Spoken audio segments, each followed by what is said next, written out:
In this fortnight's episode, we talk about capitalism versus the free market. What's in the news with stories on libertarians who've lost their damn minds, kids being deradicalized, cannabis as medicine and policing for profit, and an Ancap Apps segment on Arcade City. Welcome to The Lava Flow, channeling the flow of information to the libertarian, anarcho-capitalist, voluntarist, and agorist community. Find us at thelavaflow.com. Here's your host, Roger Paxton.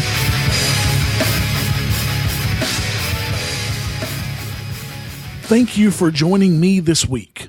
Coming to you from the only state in America where the park system is completely funded by user fees instead of appropriated funds from the state budget. This is the show that will bring you the people, places, and events that everyone in the Liberty Revolution needs to know.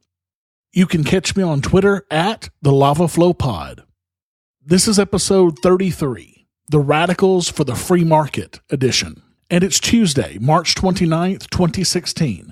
The day before my 40th birthday, and when we've had more than 257 people killed by police already this year. What's wrestling my jimmies this week? You're about to find out. Let's do it to it.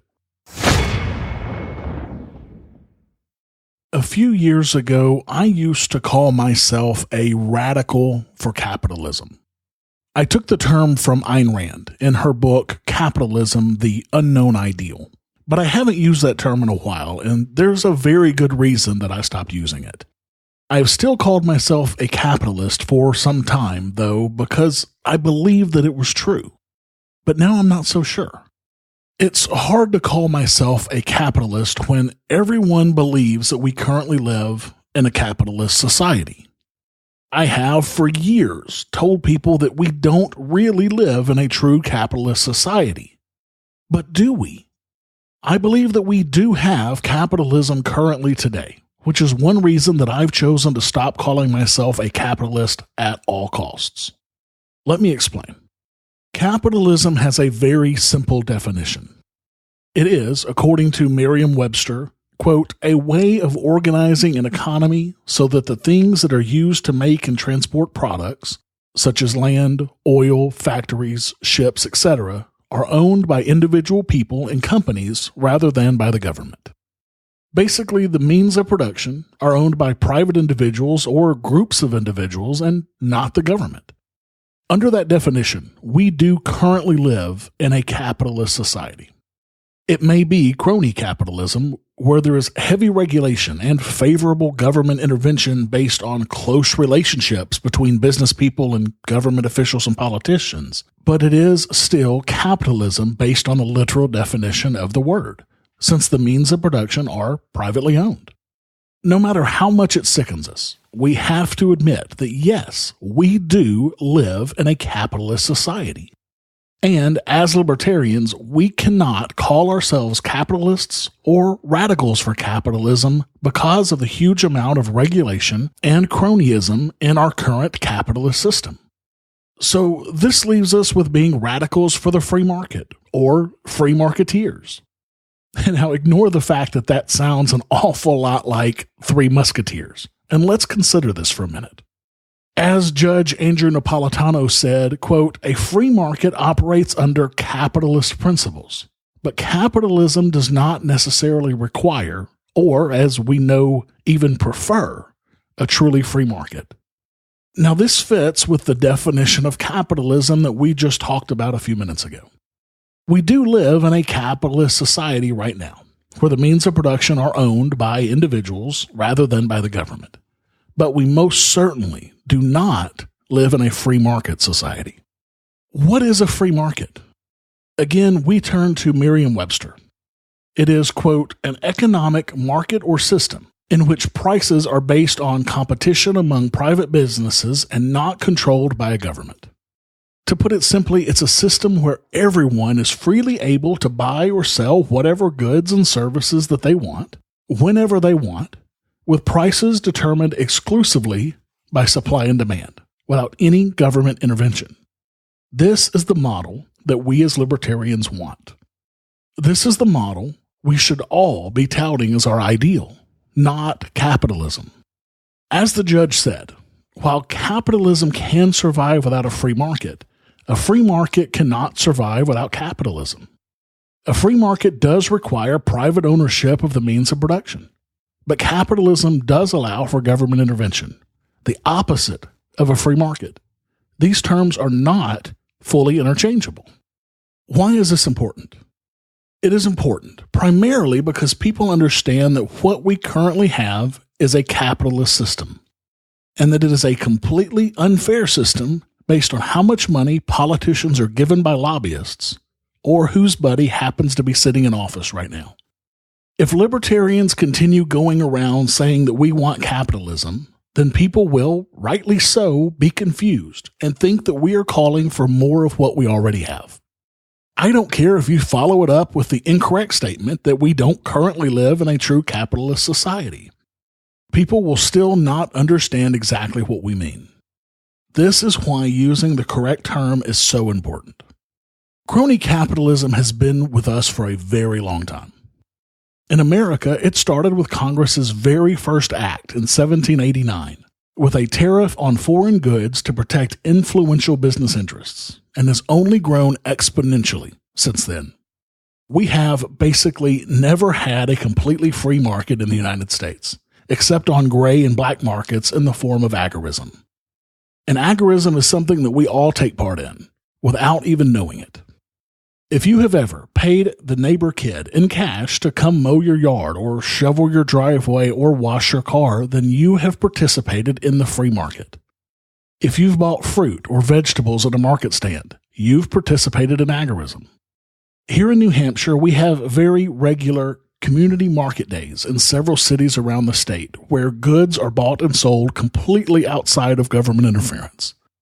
At the last one we had in Portsmouth, I bought a cup of coffee, a bowl of stew, a cookbook, homemade soap and lip balm, an awesome wooden box, a 3D printed Anarchy A symbol in yellow, and several other items. I used mostly Bitcoin, but also a little bit of cash to buy all of these things. The government knew nothing about it, nor will they. It was all completely voluntary exchanges and was an excellent experience for both buyers and sellers. Keeping the government out of our voluntary transactions is just as important as keeping the government out of our wallets and our bedrooms. So I urge each and every one of you to participate in the free market as much as you can. And I would also urge you to stop using the term capitalism as an ideal that we strive for. This is no different than using words like fiscally conservative and socially liberal. It is wrong, period. I talked about what's wrong with fiscally conservative and socially liberal back in episode 8 of this show, which you can listen to at thelavaflow.com/8. If we continue to define what we believe incorrectly, there is no way that we will ever get more people on board. Words are important, especially when talking about emotionally charged topics like politics and capitalism. I plan to work very hard to replace the word capitalism with the words free market from now on when I'm describing our ideal economic system.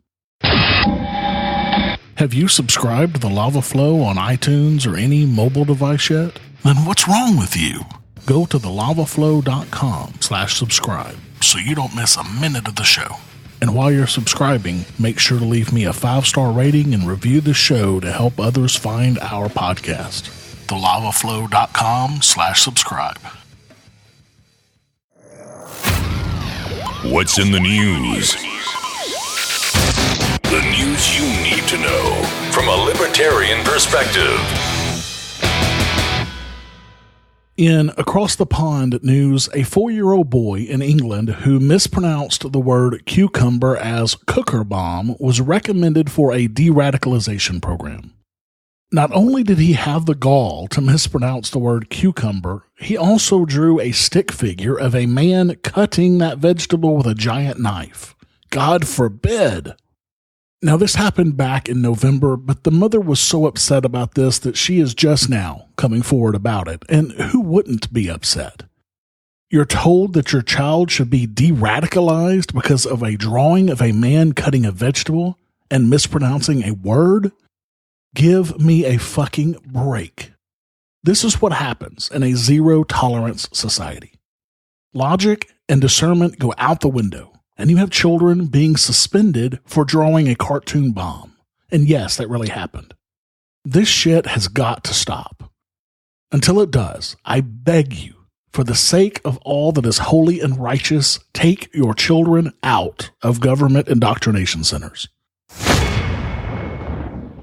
In Libertarians Have Lost Their Damn Minds news, Loyola University economics professor and libertarian theorist and author Walter Block announced the formation of Libertarians for Trump, a group supporting the election of Donald Trump for president.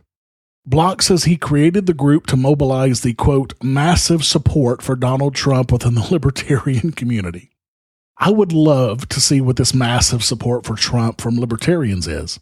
I've only heard of one libertarian supporting Trump before this, and that was Christopher Cantwell, who lost his damn mind long ago. Block's argument is, quote, the Donald is the most congruent with our perspective. This is true mainly because of foreign policy. And of the three, foreign policy, economic policy, and personal liberties, the former is the most important. As Murray Rothbard and Bob Higgs have demonstrated over and over again, U.S. foreign policy determines what occurs in economics and in the field of personal liberties. Foreign policy is the dog that wags the other two tails. Hell, if we're looking for someone who is great on foreign policy, yet sucks on economic policy and personal liberties, why not just elect Kim Jong-un? Talk about someone who is a non-interventionist. Give me a break. Now, I've read lots of Block stuff, and he is a brilliant libertarian, but he is way off base on this one. In Slippery Slope news, New Jersey Assemblywoman Pamela Lampett introduced legislation that would criminalize walking while using a non-hands-free cell phone. The fines for this would be up to $50 and up to 15 days in jail. Quote, if a person on the road, whether walking or driving, presents a risk to others on the road, there should be a law in place to dissuade and penalize risky behavior, Lampett said. First, they came after using a phone in the theater. Then they came after using a phone in the car. Then they came for using a phone while walking.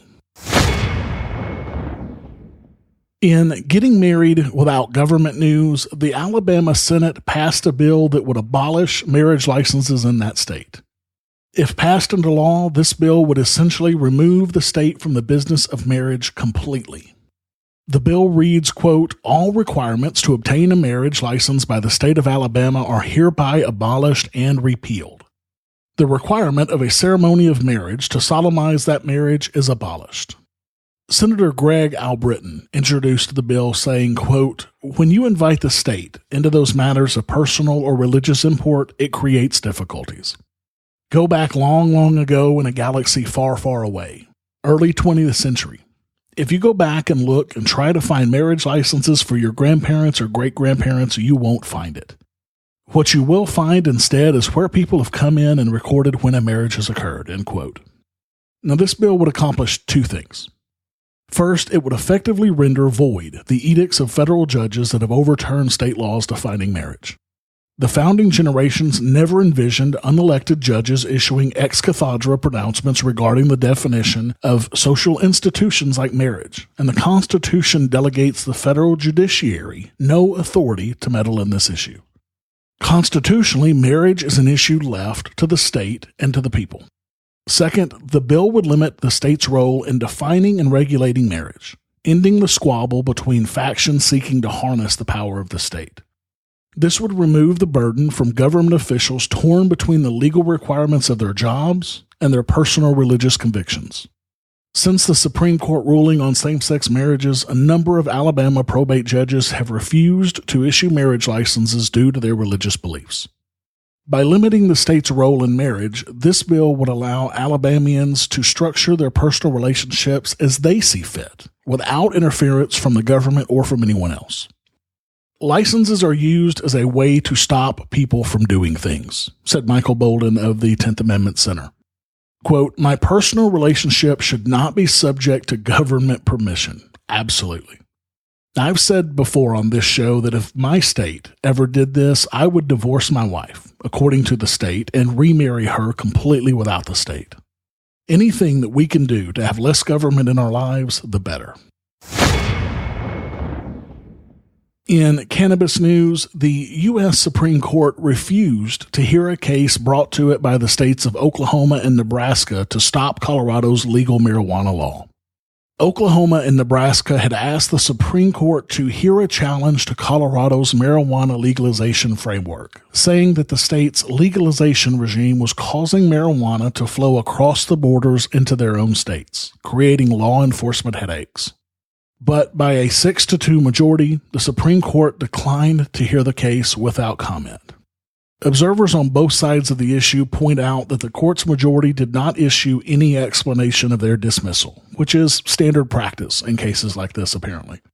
The justices may have objected to the lawsuit on its merits, or they may have simply felt that it wasn't proper for them to take up the case at this time, preferring instead to let the state-level legalization experiments play out. Legalization advocates say that while the decision likely won't have any big practical effects in the near term, it does send a signal to other states mulling their own marijuana policy in the coming years. Quote, "The Supreme Court's rejection of this misguided effort to undo cautious and effective state-level regulation of marijuana is excellent news for the many other states looking to adopt similar reforms in 2016 and beyond," said Tamar Todd, director of the Office of Legal Affairs at the Drug Policy Alliance, in a statement. In Cannabis as Medicine news, an experimental cannabis-based drug has successfully treated children with a rare form of severe epilepsy in a keenly anticipated clinical trial. GW Pharmaceuticals said that the 120-patient trial showed parents taking Epidiolex achieved a median reduction in monthly convulsive seizures of 39%, compared with a reduction on placebos of only 13%. Quote, "This shows that cannabinoids can produce compelling and clinically important data and represent a highly promising new class of medications, hopefully in the range of conditions," Chief Executive Justin Gover told Reuters. In light of the positive data, Gover said that GW would now request a meeting with the U.S. Food and Drug Administration, the FDA, to discuss its plans to seek regulatory approval for treating this particular form of epilepsy with cannabis. There are currently no FDA-approved therapies for this form of epilepsy called Dravet syndrome. In cannabis legalization news, New Orleans police will have even more leeway to issue citations for simple marijuana possession after the city council voted 7-0 to enact new standards aimed at reducing the number of arrests for low-level drug crime. Local law already allowed New Orleans Police Department officers to write a ticket for first offense possession, and they still have the option to use the stricter state law that calls for arrests. Council members Susan Guidry and Jason Williams backed the ordinance that allow police to issue summonses for third and subsequent simple possession charges. The new law doesn't make it legal to smoke marijuana in New Orleans, but it does lessen the penalties for possession of small amounts. Fines would start at $40 for a first offense and be capped at $100 for fourth offenses and beyond. Cases would be tried in municipal court as opposed to being handled as state cases in Orleans Criminal District Court. In policing for profit news, the New Hampshire House passed a bill requiring a criminal conviction before prosecutors could proceed with asset forfeiture. Under the proposed law, prosecutors would also have to prove by clear and convincing evidence that the property was derived from or used in the commission of a crime. Under current law, the state can seize assets even if a person is never found guilty of a crime or even arrested. HB 636 would also direct all asset forfeiture proceeds into the state general fund instead of law enforcement budgets.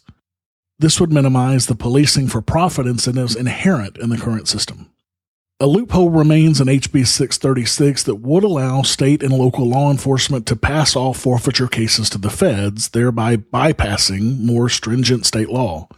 But despite the loophole, sources close to the 10th Amendment Center in New Hampshire call this a foundational first step. and the federal loophole is on their radar to address in 2017 if this bill ultimately does pass into law. New Hampshire. It really is like this. In more Apple news, the FBI filed a motion to vacate its scheduled court hearing and showdown over its demands that Apple help unlock a terrorist's phone. The motion also indicates that the FBI may have found a way onto the phone without Apple's help. Quote, on Sunday, March 20th, 2016, an outside party demonstrated to the FBI a possible method for unlocking shooter Syed Farook's iPhone, the motion says. Quote, testing is required to determine whether it's a viable method that will not compromise data on Farook's iPhone. If the method is viable, it should eliminate the need for the assistance from Apple Incorporated. In the meantime, this is a landmark win on many fronts, starting with those who advocate for privacy and against surveillance, and also for technology companies, many of which sided with Apple and surely had some anxiety about the possible outcome of this scheduled hearing. Quote, we live in a golden age of surveillance, an attorney for the Electronic Frontier Foundation said. Everything that we do online is available to law enforcement all of the time. Encryption is going to give people back their privacy in small amounts some of the time. Law enforcement doesn't like that. Encryption makes things difficult for them. And making things difficult for our rulers is a good thing. In Libertarian Party presidential news, Steve Kerbel has dropped out and endorsed Gary Johnson. Kerbel seemed to be quite a bit more on the radical side than Johnson, so I'm pretty surprised that he endorsed Johnson. Applauding Kerbel's campaign and his work on behalf of the Liberty Movement, Johnson said, quote, the Libertarian Party's nomination process should be, and is, a competitive and open one. Steve Kerbel has been a serious, dedicated candidate and is a valuable advocate for the principles that we share. I sincerely appreciate Steve's support and look forward to working with him to achieve our mutual goal, a libertarian campaign for president that will take full advantage of the historic opportunity that 2016 presents. In announcing his decision to drop out, Kerbel said, quote, I believe that our efforts have advanced to the cause of liberty, and that was my goal in entering this campaign 1 year ago. Kerbel also praised Governor Gary Johnson as, quote, the only candidate running for president who can unify the liberty movement. He further stated that Johnson's leadership is what is needed at this important point for our party and for our country. Also, a new national presidential poll shows that Gary Johnson is galvanizing double-digit support in a potential multi-candidate presidential field that would include former Secretary of State Hillary Clinton and billionaire businessman Donald Trump. Johnson is polling 11% in the Monmouth University poll released on March 24, 2016, in a potential three-way presidential race. According to the poll, Johnson drew support from both Republicans and Democrats. Calling the poll results a sign of significant potential for his third-party run, Johnson, in a press statement, said, quote, 2016 could very well be the year when American voters recognize that there are more than just two choices for president. The fact that we are in double digits before the general election campaign has even begun is a strong signal that voters are finally ready to challenge the premise that their president must be either a Republican or a Democrat. Polls across the board are showing that the real plurality of American voters are independent and are clearly not comfortable with either the likely Republican or Democrat nominee. The door is open for a credible advocate of smaller government and greater freedom, end quote. In Free State Project news, the FSP announced that it has joined a class action lawsuit against the IRS for illegally targeting conservative nonprofit organizations seeking tax-exempt status. We talked about this illegal targeting on this show before, but now it appears it is much deeper than just targeting conservatives, now that the FSP was listed in an IRS list of organizations that were unfairly targeted.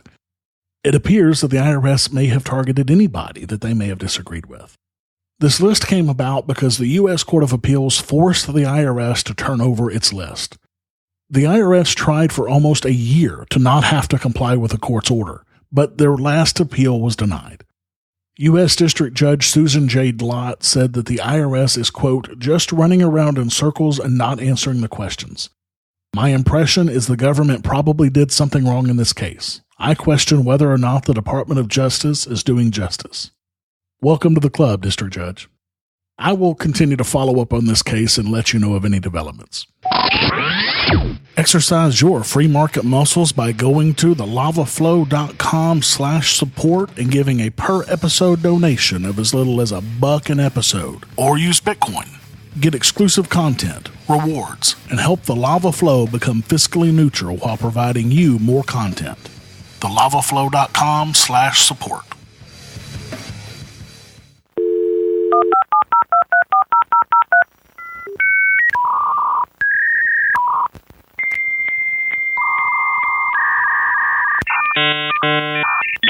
Ancap Apps.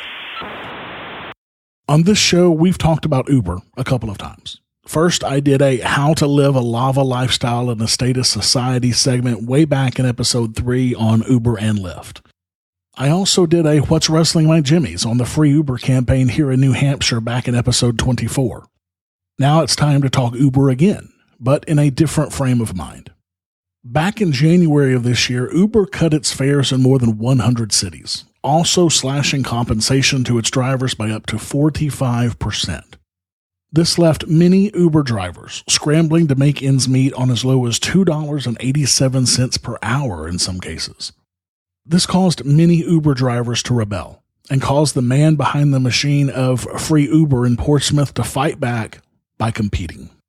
Christopher David, the founder of Free Uber, took it upon himself to create a brand new app, being dubbed as, quote, the Uber killer by many in media, called Arcade City. It started as a small, simple rideshare idea for the New Year's celebrations and has blown up into a ride-sharing app that is already in over 100 cities across 28 states in the country. It's also in Australia and will be in Canada soon and is growing by the day. Arcade City is blowing up, frankly, because it's different. It's built on the Ethereum blockchain to be a completely decentralized app that is, in Chris's word, quote, building the logistics network for the decentralized future, end quote. Chris is going after the peer-to-peer connection itself.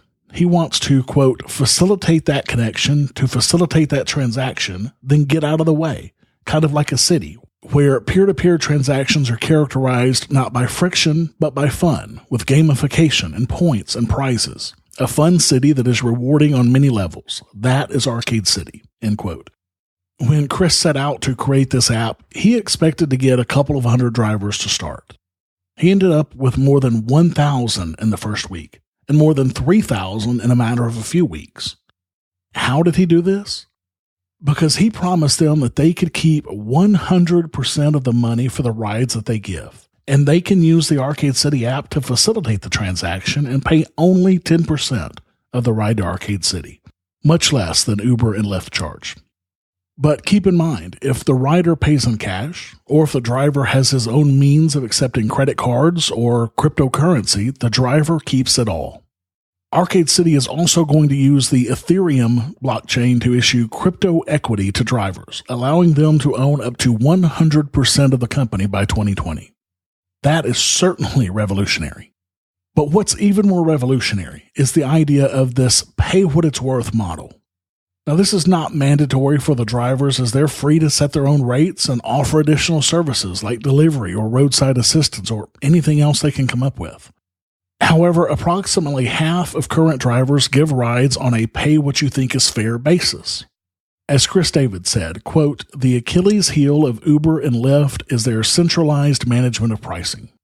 By decentralizing that decision to the level of the driver and the rider, Arcade City frees the driver to be an entrepreneur and empowers the rider with control over their entire experience. Both drivers and riders are loving it so far. And similar to Uber and Lyft, there is a strong reputation system built into Arcade City. Do you want to drive for Uber in an older, beat-up car? Too bad. Want to drive for Arcade City? Sure, you can, and the market is going to sort it out. Once the reputation gets out that you're in a shitty car, then the prices that you're able to charge as the driver of that car will show. And if you want to get a super cheap ride somewhere at a fraction of the cost of a cab, pick a lower-ranked driver with an older car and get a break on your price. But it also works the other way. Do you have a super nice car? Are you a super nice guy? Do you give a super-sized drink and a newspaper to every rider? Awesome. Your reputation will show that, and you should be able to charge a bit of a premium price. It's all possible with Arcade City. And it's also great for the rider. The rider can set their own fares. They can hail or schedule a ride in advance, choose their own driver. And if they find a driver that they love, they can keep going back to that same driver over and over again, instead of ending up with just some random driver that they know nothing about and don't know what to expect. They also have many more options for payment. Don't have a credit or debit card? Use cash. Are you trying to live on Bitcoin? Pay with cryptocurrency. Find a driver that will do a barter deal for whatever you two can agree on. Give him an apple pie for a ride. Whatever. This is all possible with Arcade City. More flexibility is good for both the driver and the rider. Try to do any of that on Uber or Lyft. And right now, Arcade City is looking for investors for a seed round of $2 million to take the company even further. As an investor, you can get on the ground floor of this incredible opportunity, and you will even get free Arcade City rides for life. To learn more about Arcade City and to sign up as a driver or a rider, go to arcade.city. The app is available on both iPhones and Android devices. I urge you to give them a try. Thank you for listening to the show this week. As always, I need to thank my favorite bag hoarder, Jessica, for her help with this show. For the show notes to this episode, where I put links and other information that's been on this show, go to thelavaflow.com/33. I have a favor to ask of all of you. If you have a Facebook account, please go like the Lava Flow page. You can find it at thelavaflow.com/FB. Thank you. I have several new iTunes reviews this week. T.S. Person says, one of the best. I try to listen to several Libertarian-themed podcasts weekly, but this is the only one that I'll never miss. Thank you for the content. Archaeologist says, a sane take on the news. If you're tired of hearing crazies on the left and the right battle it out, try the Lava Flow. It's refreshingly clear-eyed and independent. You'll hear perspectives you might never have heard before. MCMC says, great podcast. The Lava Flow podcast is entertaining, informative, and well-produced.